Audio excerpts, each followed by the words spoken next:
Pronto, podemos seguir. 392. Por que perde o espírito encarnado a lembrança do seu passado? Não pode o homem, nem deve, saber tudo. Deus assim o quer em sua sabedoria. Sem o véu que lhe oculta certas coisas, ficaria ofuscado como quem, sem transição, saísse do escuro para o claro. Esquecido de seu passado, ele é mais ele mesmo. Ok. Então, assim, nós já sabemos, né, que nós não perdemos a lembrança das nossas existências, né? Elas apenas não estarão ativas naquela reencarnação pelos motivos já expostos aqui, né? Às vezes, a lembrar de algumas relações que tivemos não nos fortalece, né? Pelo contrário, muitas das vezes nos atrapalha. Então, a misericórdia divina, sabendo disso, guarda lá, né, na caixinha temporária, né, a capacidade de nós termos essa lucidez plena daqueles com quem convivemos e que hoje estamos retornando à convivência para os devidos ajustes, né, e fortalecimento dos nossos laços, preferencialmente de amor, fraternidade e compreensão. Então, a resposta dos nossos irmãos espirituais vem nesse sentido, né? Não é que haja uma perda, não haverá perda, e sim apenas não teremos a lembrança clara do porquê convivemos com A, B ou C, ou temos afinidade ou animosidade com A, B ou C. Essas dúvidas, como ele fala aqui, né, servem para que a gente possa interagir uns com os outros de uma maneira mais natural, né, sem que coloquemos aí outros interesses. Por exemplo, eu sei que o Márcio, né, eu prejudiquei o Márcio. Então, como eu quero, por interesse, né, não ter uma repetição dessa convivência, eu vou fazer a minha parte aqui. É diferente de nós, com esse esquecimento, né, com esse véu sobre essa lembrança, nós buscarmos nos harmonizarmos por acharmos que é o correto, por acharmos que esse é o caminho melhor para as nossas relações. Então, é bem diferente e tem um peso igualmente diferente nas nossas conquistas. Diga, Bel. Eu também acho um ponto que nem... Como é que fala o Valdeni? Valdeni, daqui a pouco eu sei todas as suas falas, mas como é, ele fala alguma coisa, só para esclarecer, sei lá o que ele fala. Mas, por exemplo, a gente é um ser milenar, ou até mesmo, até mais, né? Alguns de nós têm mais tempo do que o outro. Então, eu fico pensando, imagine se a gente lembrasse de tudo. E é uma confusão. Imagine, eu lembro de todas as línguas que eu sei, de tudo que eu sei. Então, tira o foco do que eu realmente planejei para essa encarnação. Sabe? Então, quer dizer, é até uma ajuda para a gente focalizar. Por isso que ele fala que a vocação da gente é uma pista que Deus nos dá para o que a gente era para estar fazendo nessa encarnação. Porque realmente ele leva assim, para a gente o que a gente tem que tomar em questões da nossa trajetória. Porque se a gente fosse lembrar de tudo, a gente ia ficar, que nem ele fala aqui, ó, sem transição, saída do escuro para o claro, ficaria ofuscado, tipo assim, a gente estaria sem rumo, porque iam ser tantas estradas que a gente ia ficar perdido. Então, o fato da gente esquecer dá também um foco no que a gente realmente tem que estar prestando atenção. Obrigado, Bel. Pode falar, Valdemir. Só lembrar, hoje eu deixei a Bel falar primeiro, tá? Não entrei na frente dela. Só lembrar que nós não temos essas lembranças, só lembrar que nós não temos essas lembranças conscientes, mas que inconsciente nós temos. E vemos aí, estamos cansados de falar disso, né? De crianças muito pequenas repetindo, executando peças, tocando, falando línguas e fazendo coisas que não são naturais, digamos assim, não são comuns de criança daquela idade fazer. Então, isso é uma lembrança, com aspas nessa palavra, mas é uma lembrança, sim, do espírito que está acessando aquelas informações. Então, nós não temos consciência plena, mas temos a intuição, temos as nossas lembranças espirituais que nos ajudam a superar as nossas dificuldades. Você prejudicou muito o Maurinho. Então, não precisa, o Maurinho não, o Márcio, o Marcinho, né? Não precisa lembrar disso. Mas você sabe que tem alguma coisa, você tem vontade de ajudar, tem um desejo de ajudar, não sabe por quê.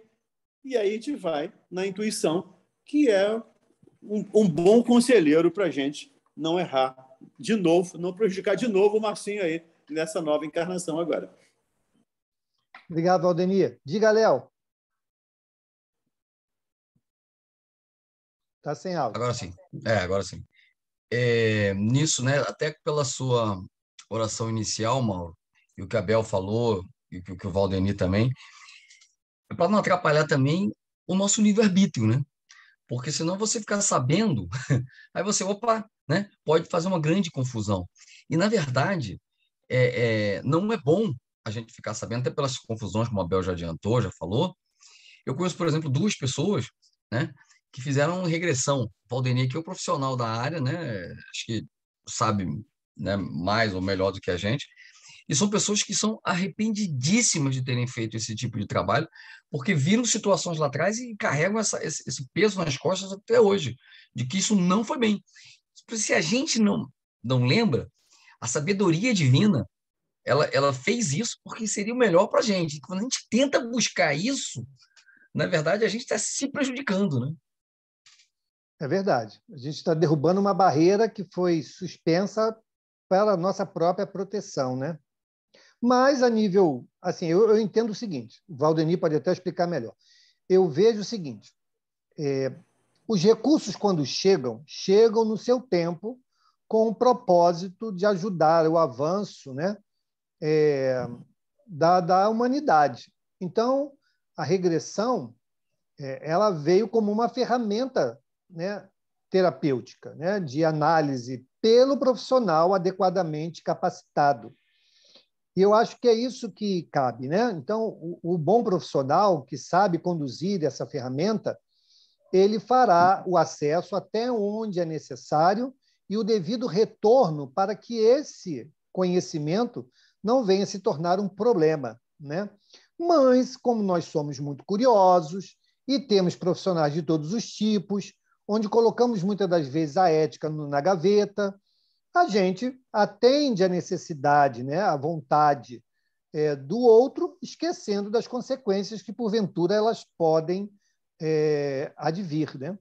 E aí vem a consequência e depois a gente não sabe como reparar o problema criado, né? Diga lá, Valdemir.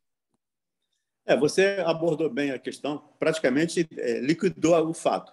Mas é só para lembrar, quando se faz uma regressão terapeuticamente, buscando a solução de um problema, você não vê a sua vida normalmente, as suas vidas passadas. Você vê a origem daquele problema. Então, aquele problema aconteceu, está acontecendo por isso, por isso, por isso. E é feito um trabalho ali de reelaboração daquele fato, né, espiritualmente, para que aquilo fique justamente naquilo. Não tem informação mais que foi meu marido, foi minha mulher, foi meu filho. Não. Eu tenho medo de cachorro hoje porque aconteceu isso comigo lá atrás. Eu tenho medo de, sei lá, qualquer outra coisa. Tem gente que tem medo de peixe. Já tem gente com medo de peixe. Não podia nem passar, nem ir na água porque tinha medo de peixe. Não ia na praia. Tinha medo de peixe. Então, vai saber lá por quê. Então, é claro. Aí você vai lá, o medo de peixe é por isso. Reelabora isso e a partir de agora você pode ir à praia tranquilamente. Mas sem imiscuir pessoas nessa situação. Normalmente, é assim que acontece quando é feito com objetivo profissional, terapêutico, por profissionais habilitados. Obrigado, Valdemir. A Gláucia colocou lá no chat, né, que a regressão deve ter sido mal conduzida, né? Com certeza. Com certeza, o propósito não foi lá muito adequado e a condução menos ainda, né? Trazendo os prejuízos aí que agora as pessoas terão que buscar outros tratamentos, né, para tentar amenizar o impacto. Diga, Angélica. Pergunta para o senhor Valdenir. Tocamos neste assunto, né, de regressão. Outro dia eu ouvi uma pessoa dizendo que fez uma regressão online. Eu queria saber dele se é possível isso, você fazer um atendimento online e fazer uma regressão. Está sem áudio, Valdenir.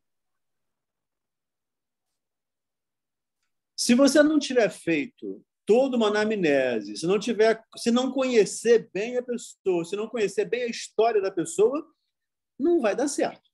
Agora, é claro, eu estou atendendo uma pessoa há 3, 4 anos. Aí entrou uma necessidade de uma pandemia que não se pode mais se encontrar. Isso é até possível ser feito, mas dentro das condições. Você tendo conhecimento, você tendo informação, senão a coisa pode desandar, digamos assim. Dificilmente vai dar certo. Mas isso eu faço assim, tá?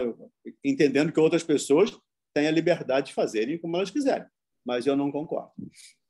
Eu também vejo com muita preocupação. Só um minuto, Eli. Acho que a Ira quer falar também, né, Ira? A Miriam também. Tá. Só um minuto.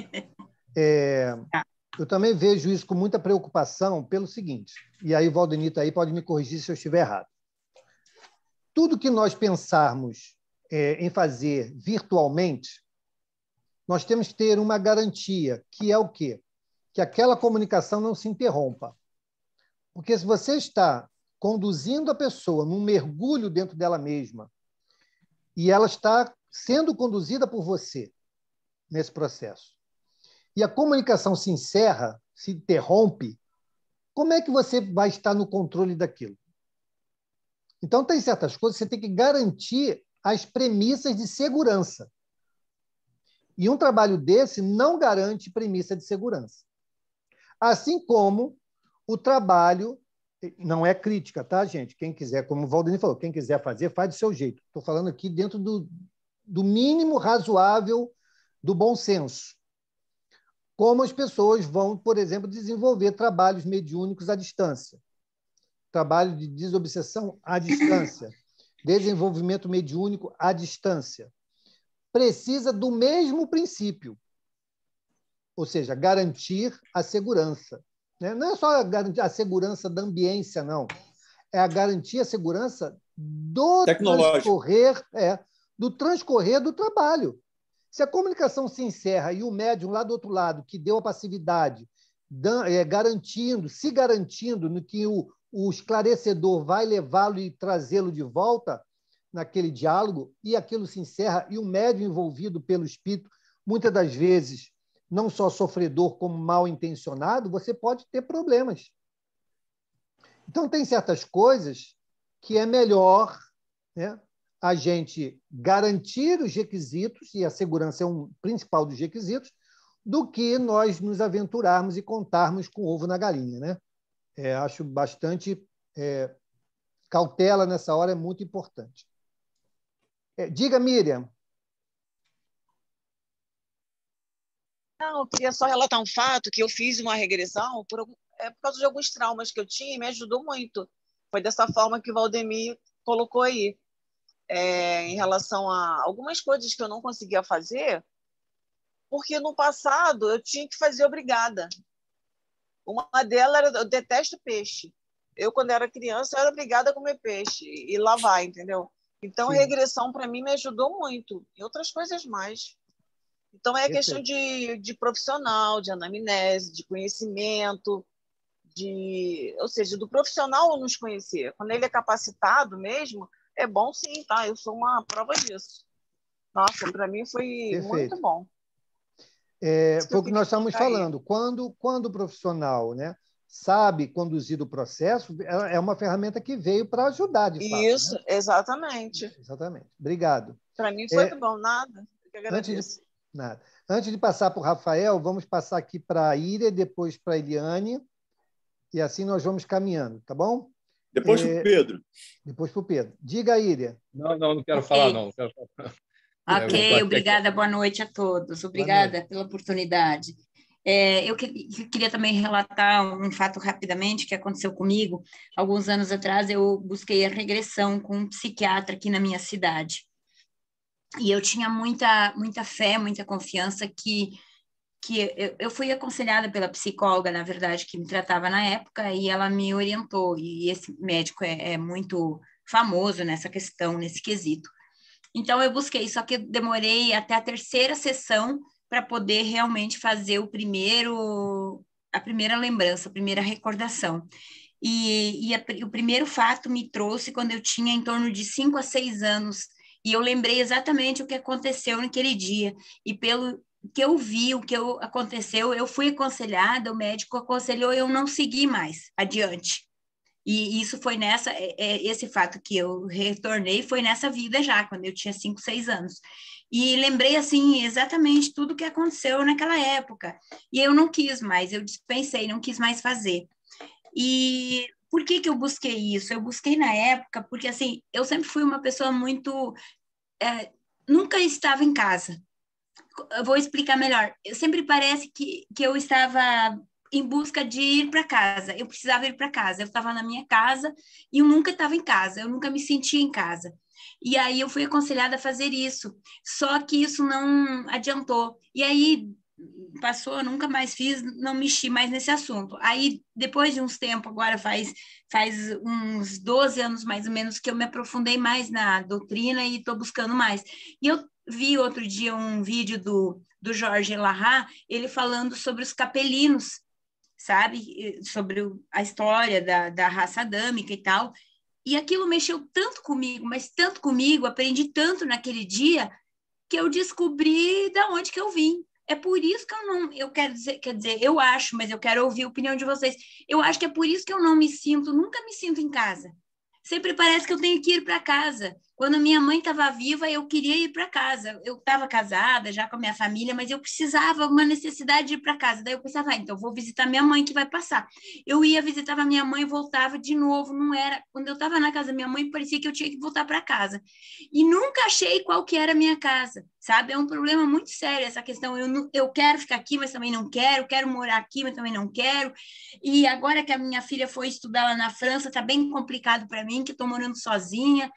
E meu filho quer que eu vou morar com ele, também não estou a fim de morar. E sabe essa sensação de que eu não estou em casa, que eu tenho que ir para casa? Será que seria uma vida dos capelinos? Eu pergunto para todos vocês que estudam há mais tempo a doutrina.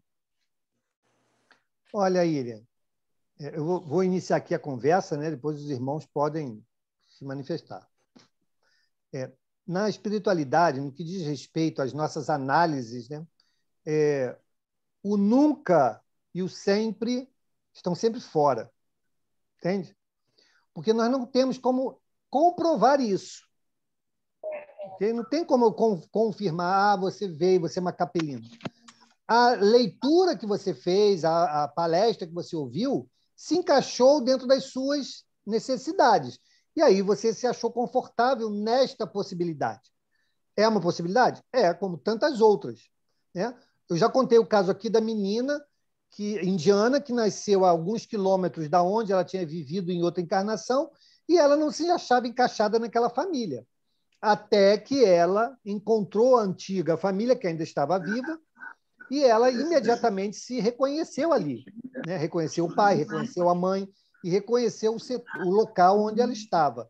Então, não há como nós afirmarmos que sim, não, sim, você é uma capelina, seja bem-vinda, nem dizer não, Íria, não, você está doida, não é nada disso.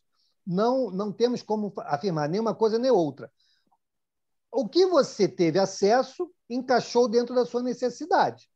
Okay? Então, essa análise que você está fazendo eu não me acho encaixado em lugar nenhum neste planeta porque eu não vim deste planeta. Eu tenho saudade do outro planeta. É uma possibilidade, mas não significa que seja a verdadeira nem a única, ok? Ok, obrigada. Valdeni, quer completar? Alguém mais? Só dizer que, para essas situações, da ilha, eu tenho casos, eu já trabalhei com casos parecidos com esse, e tem 1000 hipóteses diferentes. Então, e normalmente, num processo terapêutico, quando isso acontece, quando o paciente descobre a causa, digamos assim, essa saudade, essa vontade de voltar para casa diminui sensivelmente. Ele passa a entender e passa a rever onde ele está como sendo casa dele. É que você não se submeteu a um processo. Você ouviu uma palestra e tentou se encaixar dentro desse processo. Mas quando se faz um processo terapêutico, é possível trabalhar isso para que você não sinta mais o peixe fora d'água, não se sinta mais fora de casa. Eu trabalhei um caso especificamente sobre isso, e era que na Terra realmente tinha acontecido alguma coisa aqui mesmo na Terra, dentro da idade do Império Romano, mais ou menos, mas o fato tinha acontecido aqui. Mas, como o Mauro lembrou, nem nunca, nem sempre, a gente não pode afirmar. É possível que você esteja nessa situação.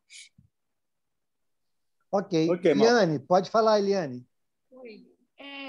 Falando em lembrança, né, que é o nosso assunto, né, no momento, guardando as devidas proporções, porque estamos falando de vida, de lembranças, de vidas passadas, e o que eu tenho a dizer é com relação à profissão, né, que eu vivo isso na encarnação inteira, né, minha profissão é artesã, né, eu vivo de artesanato a encarnação inteira, praticamente, desde que eu me reconheço como gente. E tudo que eu faço, eu aprendo em algum lugar.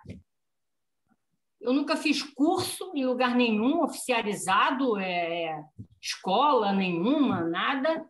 E eu vou para algum lugar, sempre foi assim, desde os 15 anos de idade. Eu vou a algum lugar que eu acho que acho que certamente deve ser a pátria espiritual, algum lugar lá, algum recanto lá de artesanato, né? Porque eu volto, eu capto tudo lá, volto, vou para a oficina de manhã e produzo aquilo que eu imaginei, né? Então, a profissão também tem muito a ver com essa lembrança, né, do passado, né? Com a vida que você talvez tenha vivido, talvez eu tenha vivido isso no passado, aprendi tudo lá, né? E agora aqui eu só coloco em prática, porque eu não tenho dificuldade nenhuma para fazer as coisas que eu faço, né? E não fiz curso nenhum. Simplesmente acordo com tudo pronto na mente. Como um músico, né? Muitos músicos relatam isso, né? Muitos músicos relatam que receberam, né, a música pronta, melodia, letra, tudo, né? Tem muito a ver, eu acho que tem muito a ver com essa coisa da vida passada, né? Você aprendeu lá e só veio reproduzir aqui, né? Porque diz que está tudo pronto lá, né? A gente só capta, né? E traz, né? Então, eu acho interessante também esse lado da moeda, né? É verdade, aquilo que o Valdemir falou no início, né? O que nós vivemos com facilidade é a lembrança, né? Até uma vez comentamos aqui, né? Quando nós estamos na nossa caminhada escolar, acadêmica, tem matérias que a gente se afiniza, que a gente tem muita facilidade, outras a gente tem mais dificuldade. Então, aquelas que a gente tem facilidade, a gente está lembrando. Outras a gente está aprendendo agora, né? E aí também descreve um pouco sobre essa questão da lembrança. Obrigado, Eli. Rafael, pode falar. Rafael Vieira. É Verônica. É a Verônica. Vou até renomear aqui. Fala, Verônica. Senão ela vai ficar esperando. Acho que ela deu uma saidinha. Fala, Gláucia. Está ouvindo? Já, estou ouvindo. Fala, Verônica. Oi. Deixa eu falar uma coisa. Há tempos, eu fui convidada a fazer uma regressão. Eu sempre me neguei a isso. Eu não sou a favor de regressão. E eu sempre me neguei. Mas, por tanta insistência, eu resolvi fazer. E só me arrependo, viu, gente? Me desculpa, mas eu só me arrependo porque me viram como uma mulher de vários homens. A casa era cheia de homens e eu botava esse meu filho, Daniel, dentro de um quarto. Ele tinha problemas mentais. Eu o entupia de medicamentos para que ele dormisse e eu pudesse desfrutar a noite com esses vários homens. Em vez de eu sair de lá melhor, eu saí de lá totalmente pirada, desequilibrada, me culpando o tempo todo. Foi muito difícil para mim conseguir tirar toda essa cena da minha cabeça. Parecia que estavam me avisando que eu não fosse fazer essa regressão, porque eu não tinha vontade de fazer, como eu disse, né? E por insistência da casa, eu resolvi fazer. E eu vou falar, gente, não me convidem mais, porque eu nunca mais quero saber disso. Até porque não me interessa saber o que eu fui no passado. Me interessa saber agora, eu corrigi de alguma forma, mas sem saber o que eu fui. Tá entendendo, Mauro? Desculpa se eu estou sendo muito radical. Não, e também, não. É uma posição, Verônica. O que eu fiquei muito triste no meio dessa regressão, lá acontecendo tudo, eu não entendi que do nada o meu filho desencarnado começou a me mandar recado. Eu falei, peraí, eu estou numa sessão de psicofonia ou eu estou numa sessão de regressão? Até falei, será que eu estou sendo tão, vamos dizer assim, burra de não entender? Você pode me explicar isso, Mauro? Mas você fez realmente... isso aonde, Verônica? Posso falar o nome da casa? Não. Não precisa falar o nome da casa, não. Foi numa casa espírita? Casa espírita. Por insistência, tá, Mauro? É. Porque eu sempre me negava a fazer. Mas por insistência, para saber, eu vou fazer. E me arrependo até hoje. Casa espírita não é lugar disso. Casa espírita não é lugar disso. O médium não é qualificado para isso. Nós precisamos entender o espaço e as fronteiras de cada ator dentro das nossas vidas. Então, Casa Espírita cuida de divulgação de doutrina espírita e os tratamentos que cabem à doutrina espírita está dentro da fluidoterapia, ponto. É o atendimento fraterno, né? É o passe, é isso que cabe à Casa Espírita, o esclarecimento. Casa Espírita não é lugar de terapias nenhuma. Meu Deus. Então, mas, como o Valdemir falou no início também, eu concordo, né? As pessoas têm liberdade para isso. E como, infelizmente, colocar o rótulo espírita em qualquer nome de qualquer instituição é a coisa mais fácil que tem, mas as suas práticas, muitas das vezes, se distanciam e muito do que é uma casa espírita, né? Então, e por isso que nós temos que ter sempre muito cuidado, muito critério, e não aceitar qualquer tipo de imposição, né, por conta dessas pessoas que muitas das vezes se revestem das suas próprias mazelas e dão asas a essa vaidade no campo religioso. Isso é muito perigoso, né? Eu já falei aqui do livro As Trilhas da Libertação, fala exatamente sobre isso e nós temos que ter muito cuidado. Obrigado, Verônica. Mauro, eu nunca mais voltei, tá, nessa casa espírita, porque eu fiquei em pânico. Mas tudo bem, eu quero esquecer isso. Mas calhou, né, de hoje surgir esse assunto. Claro. Eu nunca falei para ninguém e estou falando aqui com vocês, porque a gente se entende, né? Melhor do que ninguém. Com certeza. E serve como exemplo do que nós estamos falando aqui, do mau uso, né, e os problemas que podem causar. Obrigado. Eu fiquei muito mal. Tá bom, Mauro. Obrigado aí, tá, pela explicação. Nada.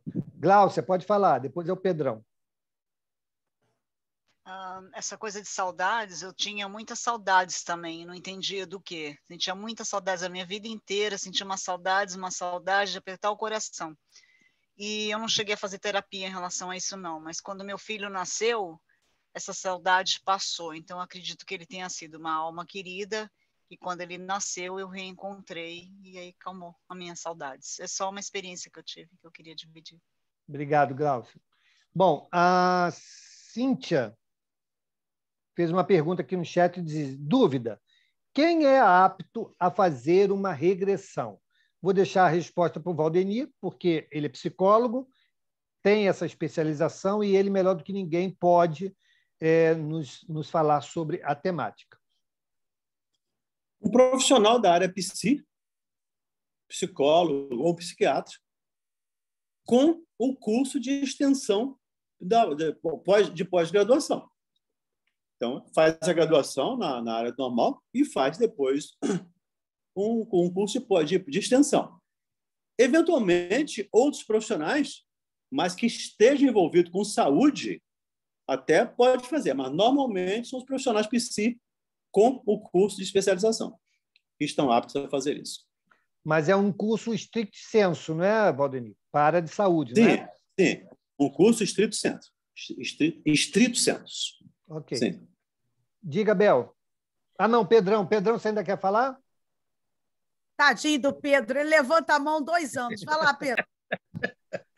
Eu só gostaria de lembrar do que você falou da casa espírita aí, ô Mauro, que a regressão de memória ela pode funcionar sim, mas a reunião de desobsessão, né, com os nossos irmãos desencarnados, né? Mas aí é outro processo, né? Processo. Outra condução, é bem diferente. Mas pode sim, pode acontecer lá no trabalho mediúnico. Mas não do encarnado, tá? A regressão não será do encarnado. Muitas das vezes é do desencarnado. Até porque, como nós estamos estudando isso, quando nós estamos desencarnados, é muito mais fácil acessarmos essas informações. Muitas das vezes, necessário se faz que seja acessado para ele poder fazer a referência, a relação entre a experiência que ele viveu quando encarnado e as motivações do pretérito, e aí ele tem a clareza e o entendimento facilitado. Obrigado, Pedro. Foi boa Crespo. Diga, Bel. Eu só queria falar, o meu parecer, agora vai ser opinião minha. Tem profissionais, como o Valdenir já falou, que é próprio para fazer isso. Mas também a gente tem que ver o lado ético, porque ele pode ter todo o curso, e é que nem, por exemplo, o cirurgião plástico. Tem uns que são bem honesto e bem ético de falar, olha, a senhora não precisa. Eles fazem todo um trabalho psiquiátrico antes para ver se ela está bem, se ela tem alguma morfologia de forma, porque senão tem aquele que pega só o seu dinheiro e fica te enchendo de cirurgias quando você não precisa. É a mesma coisa com a regressão, gente. A gente tem que ver o quão ético é, porque você tem que botar na balança que isso só é feito em estados extremos de crise, de trauma. Agora, fofoca espiritual, aí já é outras coisas. Eu queria saber o que eu fui na outra encarnação, e se eu fui princesa, tá bom, né? Mas se eu fui, né? Poxa, então quer dizer, o quanto isso vai me levar para o bem, né? Tipo assim, o quanto isso vai me fazer bem se eu escutar isso, isso ou isso. Então, a terapia regressão não é uma boa coisa. Então, a gente tem que tomar cuidado, porque vai ter muito profissional que não é ético, sabe fazer, mas não é ético, e aí vai ser aquele negócio, em vez de ajudar, piora, né? Ok. Podemos seguir? Vamos lá, então. 393. Vamos lá, Bel, abre o áudio. 393. Como pode o homem ser responsável por atos e resgatar faltas de que se não lembra? Como pode aproveitar da experiência de vidas de que se esqueceu? Concebe-se que as tribulações da existência lhe servissem de lição se recordasse do que as tenha podido ocasionar? Desculpe, foi uma frase. Concebe-se que as tribulações da existência lhe servissem de lição se recordasse do que as tenha podido ocasionar. Desde que, porém, disso não se recorda, cada existência é para ele como se fosse a primeira, e eis que então está sempre a recomeçar. Como conciliar isto com a justiça de Deus? Em cada nova existência, o homem dispõe de mais inteligência e melhor pode distinguir o bem do mal. onde o seu mérito de se lembrar-se de todo o passado. Quando o espírito volta à vida primitiva, à vida espírita, diante dos olhos se lhe estende toda a sua vida pretérita. Vê as faltas que cometeu e que deram causa ao seu sofrer, assim como de que modo as teria evitado. Reconhece justa a situação em que se acha e busca, então, uma existência capaz de reparar a que vem de transcorrer. Escolhe provas análogas às de que não soube aproveitar, ou as lutas que considere apropriada ao seu adiantamento, e pede a espíritos que lhe são superiores, que o ajudem na nova empresa que sobre si toma, ciente de que o espírito que lhe for dado por guia nesta outra existência se esforçará pelo levar a reparar suas faltas, dando-lhe uma espécie de intuição das em que incorreu. Tendes essa intuição no pensamento, no desejo criminoso que frequentemente vos assalta e a que instintivamente resistes, atribuindo as mais das vezes essa resistência aos princípios que recebestes de vossos pais, quando é a voz da consciência que vos fala. Essa voz, que é a lembrança do passado, vos adverte para não recairdes nas faltas de que já vos fizestes culpados. Na nova existência, se sofre com coragem aquelas provas e resiste. O espírito se eleva e ascende na hierarquia dos espíritos, ao voltar para o meio deles.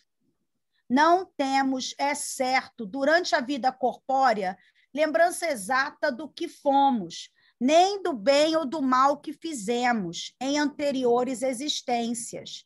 Mas temos de tudo isso a intuição, sendo as nossas tendências instintivas uma reminiscência do passado, e a nossa consciência, que é o desejo que experimentamos de não reincidir nas faltas já cometidas, nos concita a resistir àqueles pendores. Ok. Uma resposta extensa, né? Mas bastante robusta e clara, né? Dentro dos princípios, dos valores que temos pelo esquecimento, né? E o quanto que a lembrança não nos ajuda enquanto encarnados. Por quê? Como já comentamos aqui, nem vamos nos estender tanto em relação a isso. Se nós lembramos, perdemos o mérito. Se nós não lembramos e nos esforçamos naturalmente para, através dessa consciência, desse aprendizado, dessa elevação, né, moral, buscarmos nos ajustarmos por acharmos que esse é o caminho melhor a seguir, nos elevamos. Então, está bem claro aqui na resposta que os espíritos nos deram e no complemento de Kardec, né, quanto a essa resposta. Acho que já comentamos até bastante sobre isso ao longo dos nossos comentários. Alguém quer falar algo, perguntar ou acrescentar? Podemos seguir então, Bel. 394. Nos mundos mais elevados do que a Terra, onde os que habitam não se veem premidos pelas necessidades físicas, pelas enfermidades que nos afligem, os homens compreendem que são mais felizes do que nós?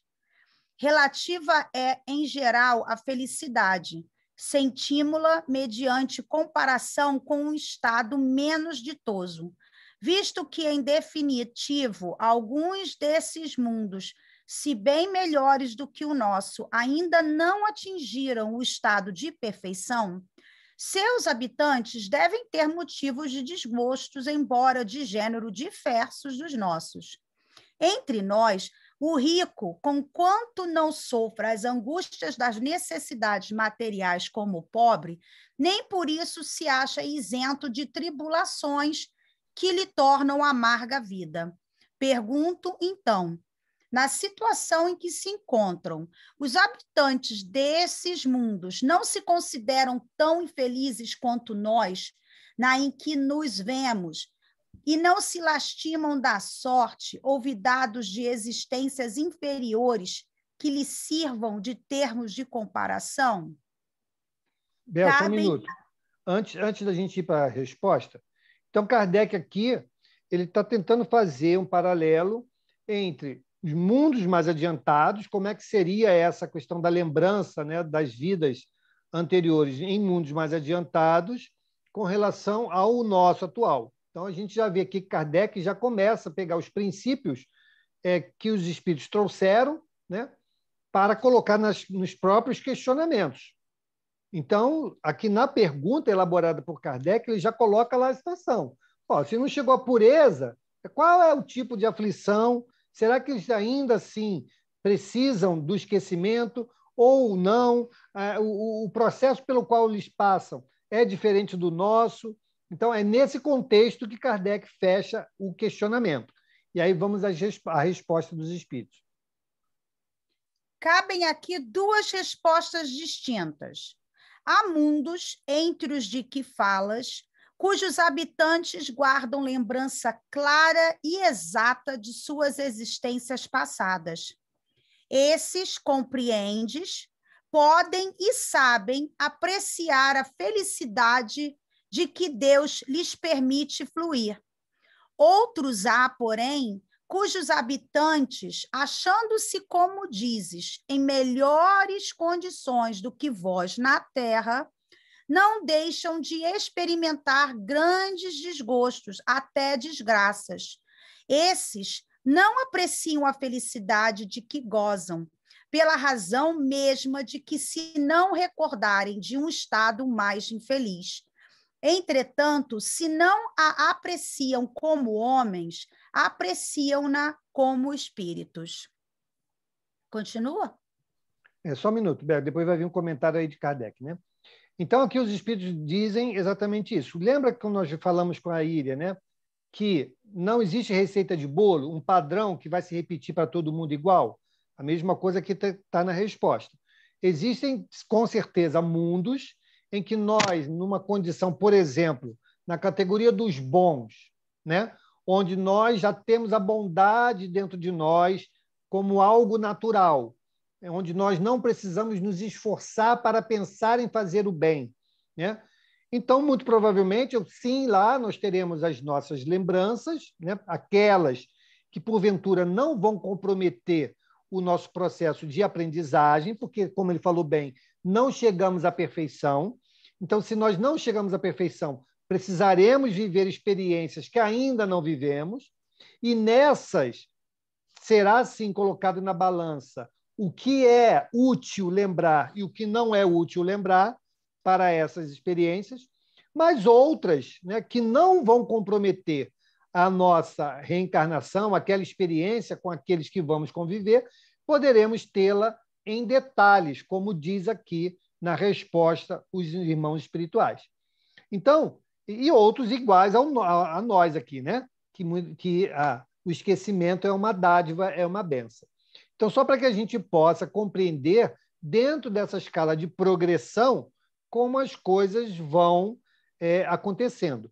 Quanto maior responsabilidade, quanto maior aquisição moral nós tivermos, maior será a nossa liberdade, né?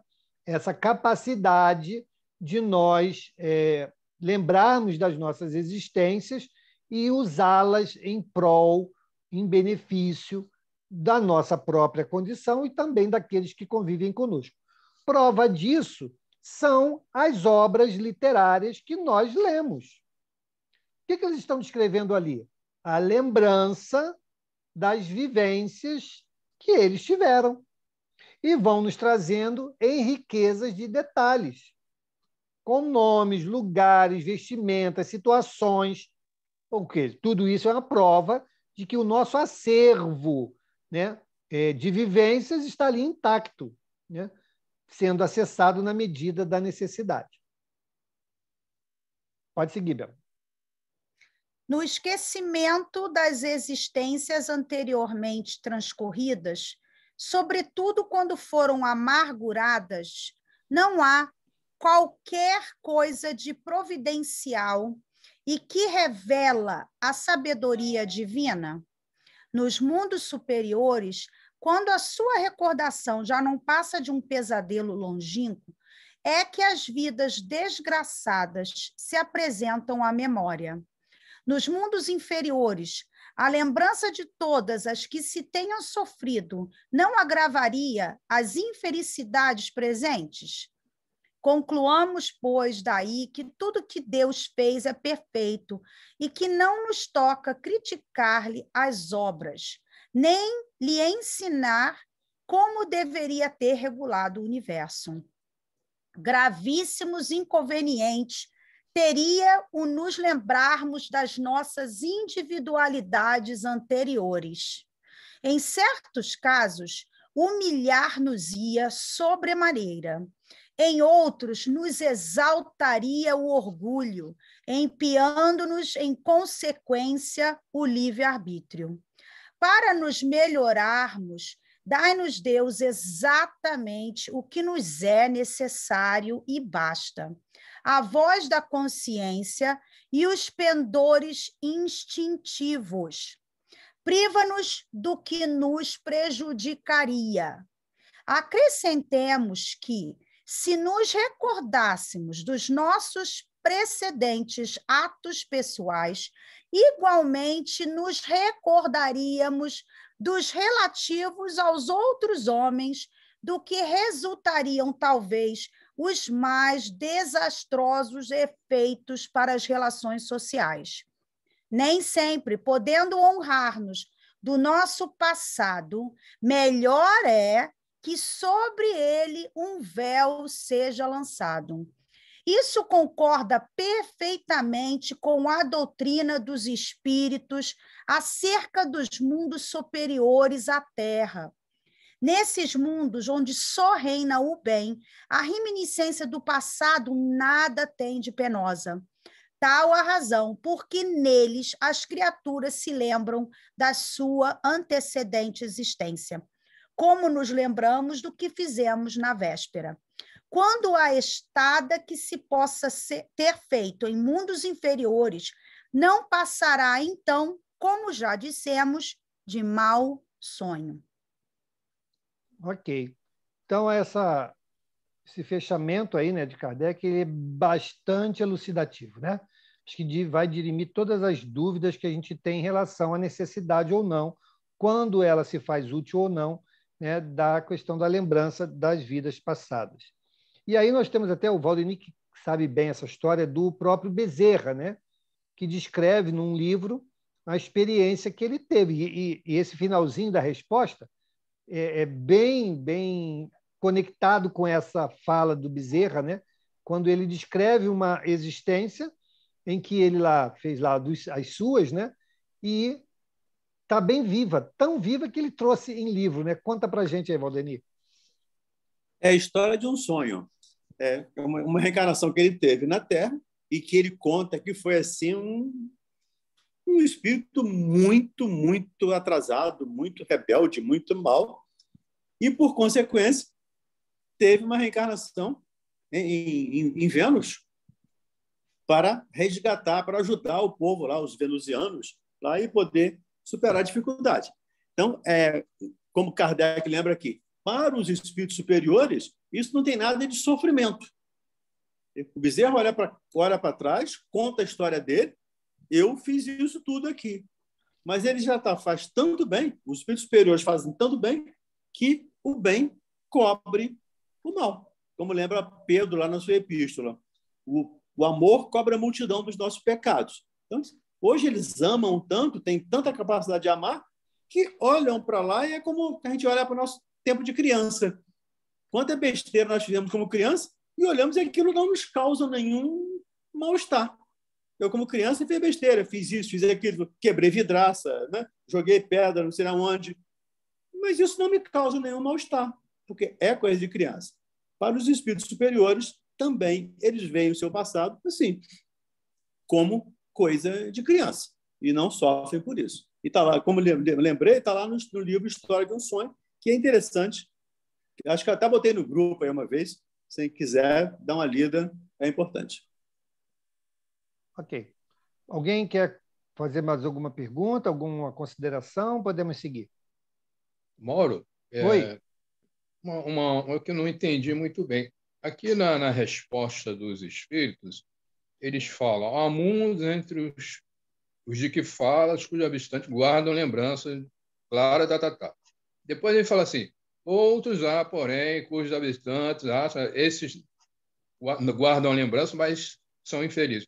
Então, esses mundos aqui que ele fala estariam na mesma classe, na mesma classificação? Seria assim, mais ou menos? Não? Exatamente. Por exemplo, mundo de provas e expiações, né? No nosso caso, né? As lembranças, muitas das vezes, na sua grande maioria, vão provocar o quê? Angústias e aflições. Já no mundo feliz, né? No mundo ditoso, essas lembranças, como ele diz, vão ser consideradas como um pesadelo longínquo, uma lembrança de um tropeço longínquo, mas já superado.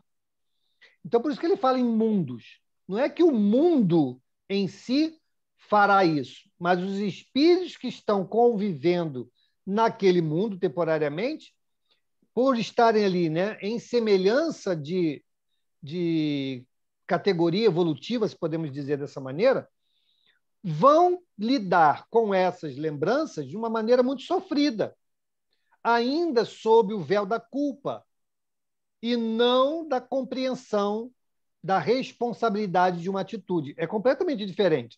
Quando a gente, aqui mesmo, né? Quando a gente está aí e se reveste da culpa de alguma coisa que fez, você recebe aquilo de um jeito. É difícil de lidar, né? Nós não encontramos solução, nós ficamos remoendo o problema, porque a gente está movido pela culpa. Nessa mesma condição, quando a gente enxerga como sendo algo da nossa responsabilidade, isso é mais libertador. A gente não fica ali se massacrando porque errou numa atitude, numa interpretação, numa análise, né? A gente vai buscar reparar, porque eu entendi que eu fui responsável por aquilo, então eu sou responsável por corrigir aquilo. Então a gente tira de cima aquela tonelada que é a culpa e se coloca a asa da responsabilidade na busca da solução. Então são visões completamente diferentes dentro de um mesmo contexto. Então é dessa maneira que eu enxergo essa posição da resposta de Kardec. Perfeito. Tudo bem? E como há diferenças de habitantes do próprio planeta. Quer dizer, no planeta Terra hoje, tem espíritos que estão num nível, vamos dizer assim, saindo de expiação e provas, e tem outros que estão praticamente chegando. Então, há uma diferença muito grande no próprio mundo, no próprio planeta, dependendo da evolução do espírito. Um vai se lembrar daquilo como uma coisa de criança. Outro vai se lembrar, como lembrou Mauro, aí, com culpa, com sofrimento. Então, e não é o mundo todo. Os habitantes desse planeta é que tem essa variação de elevação, digamos assim, de conhecimento. Então, quando o planeta Terra se tornar um planeta realmente de regeneração, as lembranças não serão tão dolorosas assim, então, né? Serão menos dolorosas, mas ainda serão dolorosas. Porque no mundo de regeneração, está lá no capítulo 3 do Evangelho segundo o Espiritismo, até falamos disso no sábado, né? No nossa live, falamos isso no sábado. No mundo de regeneração, ainda há dor, há sofrimento, há mal.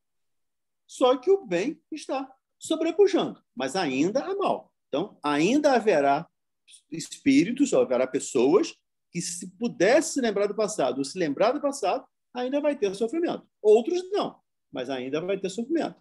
Só nos mundos ditosos, aí sim, nos mundos felizes, aí não tem mais, porque ali não tem mal. Mas enquanto existe mal, onde estivermos, há essa possibilidade de eu lembrar ainda com amargura, com sofrimento, em função dos meus erros cometidos. Perfeito. Bom, gente, vamos parar aqui, né? Na pergunta 395 e daremos continuidade a partir daqui. Eu gostaria de pedir para que o pessoal não saia da sala depois da prece, porque eu preciso conversar um assunto com todos, tá bom? Então, eu vou tirar as fotos aqui para a gente não perder a oportunidade das fotos. Quem desejar... Gente, por favor, às vezes eu recebo comentários, né, de companheiros que se sentem constrangidos, né, porque eu peço para abrir a câmera. Mas, olha, gente, abre quem quiser. Ninguém é obrigado, não. Não se sintam constrangidos. Não pensem que precisam sair do grupo por causa disso, de forma alguma, tá bom? Aqui ninguém é obrigado a nada. É só para que a gente possa, se desejar, sair na foto. Se não quiser, não tem problema nenhum, tá bom? Eu sei que o pessoal vai no salão toda segunda-feira, né, para poder sair na foto, mas não precisa esse glamour todo, tá bom? Vamos para a segunda página.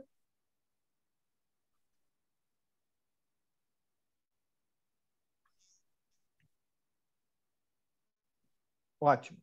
Pronto, todo mundo já saiu. Vamos agora fazer a nossa prece, né, a prece de encerramento do estudo, mas eu peço que todos permaneçam na sala para que a gente possa compartilhar com os irmãos aqui uma informação. Eu vou pedir ao nosso irmão Zé Ricardo. Zé Ricardo, você quer fazer a nossa prece? Pode fazer para nós? Abre o áudio. Ô, Mauro, minha mãe está aqui, está ouvindo fazendo outro estudo. Acho que vai atrapalhar aqui o som. Tá bem, tá? Tá bem. Então, nós vamos pedir a outro companheiro para fazer a nossa prece hoje. Vamos pedir ao Amauri, que retornou aqui, estávamos saudosos do Amauri, né? Esse irmão tão querido. Por favor, Amauri, faça a nossa prece, por favor. Jesus te Saudade ampare. é uma ferramenta que tem duas pontas, graças a Deus. Então, vamos lá. Felizes e contentes, Senhor, nós queremos, nesse momento, agradecer a esse Deus maravilhoso que nos permite, mestre querido. Agora, porque nós fazemos questão de te procurar, agradecer a esse Pai maravilhoso a oportunidade de estarmos contigo, Senhor. Não sem esquecer de lembrar daqueles que ainda passam por tribulação, que estão ao nosso lado sofrendo e nós nem percebemos. Dá, Senhor, que cada um desses templos que foram erigidos nessa noite, cada uma das casas que se tornaram um templo voltado a Ti, Senhor, possa nesse momento entregar as bênçãos a todos os que percorrem o nosso arquivo mental, não sabem que nós sofremos por eles, e ou que estejam anonimamente passando por necessidade. Obrigado, Senhor Jesus. Mas, acima de tudo, garanta, mestre, que nós possamos ter amealhado um pouquinho dos teus ensinamentos para que possamos nos tornar ferramentas melhores, para não mais esperar que nos peçam, não mais aguardar que olhem para nós, que nós tenhamos esse olhar penetrante com o teu amor, Senhor, para chegar junto de cada uma dessas almas queridas, desses espíritos maravilhosos que estão ao nosso lado. E o Pai, bondoso e justo, permita possamos estar reunidos como irmãos que somos em Deus na próxima ocasião. Que o Pai nos abençoe os propósitos sempre, graças a Deus. Graças a Deus. Obrigado, Amauri. Bom, meus irmãos, o que eu vou falar